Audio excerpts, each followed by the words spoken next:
Breaking news from the corridors of power in Nigeria as Sheikh Ahmad Gumi has stepped into one of the most controversial cases in recent Nigerian history, with an offer that has sent shockwaves across social media and traditional news platforms. The Islamic cleric, known for his outspoken nature and involvement in sensitive national security matters, has made a bold proposal regarding Nnamdi Kanu, the detained leader of the indigenous people of Biafra, who has been in custody since his arrest and return to Nigeria. Sheikh Gumi's intervention comes at a time when the Kanu case continues to divide opinions across ethnic and regional lines, with supporters demanding his release and critics insisting he must face the full weight of the law for charges including terrorism and treasonable felony. The details emerging from Sheikh Gumi's statement reveal that he has offered to mediate in the Nnamdi Kanu situation by proposing conditions that he believes could lead to a presidential pardon for the IPOB leader. This is particularly significant because Sheikh Gumi has previously been involved in negotiations with bandits and kidnappers in the northwest region of Nigeria, using his religious influence and connections to secure the release of victims and attempt to bring peace to troubled areas. His decision to wade into the Kanu matter demonstrates his willingness to engage in national reconciliation efforts that transcend religious and ethnic boundaries, though it has predictably attracted both praise and criticism from different quarters of Nigerian society. According to reports circulating in credible media outlets, Sheikh Gumi has suggested that Nnamdi Kanu should publicly denounce violence and commit to working within constitutional means to address the grievances of his supporters before any presidential pardon can be considered. The cleric emphasized during his statements that while he understands the frustrations that drive separatist sentiments in various parts of Nigeria, the unity of the country must be preserved through dialogue rather than armed agitation or threats of secession. He pointed out that many of the issues raised by groups like IPOB regarding marginalization, infrastructure decay, and political exclusion are legitimate concerns that deserve serious attention from the federal government, but these must be addressed through peaceful engagement rather than confrontational approaches that threaten national cohesion.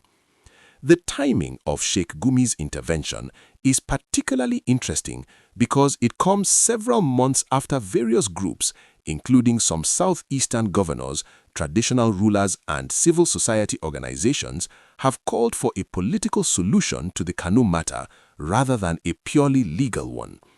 President Bola Tinubu has faced mounting pressure from different stakeholders to consider clemency for the IPOB leader as part of broader efforts to reduce tensions in the southeast region, where pro-Biafra sentiments remain strong despite the arrest of their leader. The president has previously made statements about national unity and the need for healing across Nigeria's diverse ethnic and religious communities, which some observers interpret as leaving room for negotiated settlements in cases like Kanu's that have become flashpoints for regional grievances.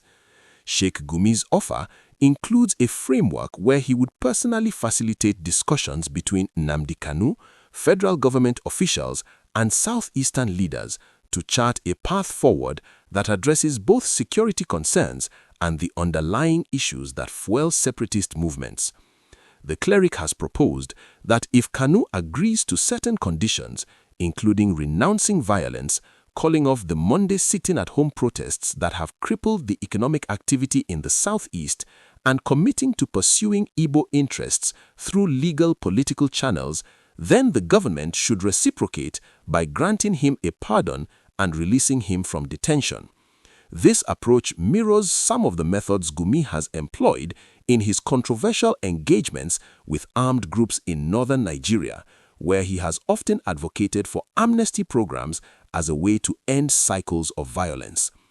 If you are finding this information valuable and you want to stay updated on developing stories like this from around Nigeria, please take a moment to like this video and subscribe to our channel so you never miss important updates that affect our nation.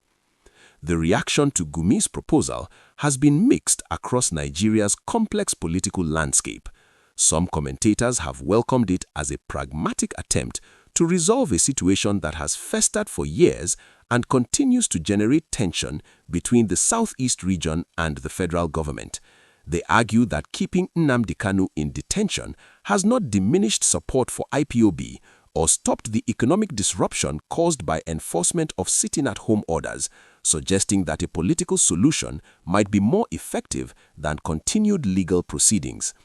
However, Sheikh Gumi's intervention has also attracted sharp criticism from those who believe Nnamdi Kanu should face full legal consequences for his alleged crimes without any political interference or special treatment.